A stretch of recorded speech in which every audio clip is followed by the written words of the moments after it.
लिंबू म्हणताच आपल्याला त्याचा एक तीक्ष्ण असा आंबट चव आठवते आपल्याला. आयुर्वेदात लिंबूला म्हटलंय तीक्ष्ण आहे आणि भेदन आहे. लिंबू एखाद्या टाईल्सवर टाकला किंवा कुठल्या चिकट भांड्यांवर डागांवर टाकला की आपण त्याची काय रिॲक्शन होते हे सगळे पाहतो. किती शक्तिशाली आहे त्यातला ऍसिड, आणि हीच क्रिया शरीरामध्ये सुद्धा घडते. अगदी खोलवर जाऊन लिंबू आमदोष खेचून बाहेर काढतो. जेव्हा पचन मंद असतं, अन्न खूप जड असतं, तेव्हा लिंबूचा उपयोग केला तर छान उपयोग होतो. म्हणून वरण भात, पोहे, डाळी, साबुदाणा यांच्यामध्ये लिंबूचा रस ऍड करायला हवा.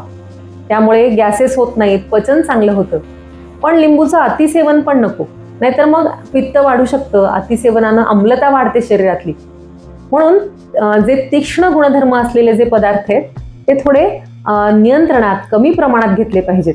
तर शरीर स्वस्थ राहील, शुद्ध पण होईल आणि आरोग्य सुद्धा उत्तम राहील.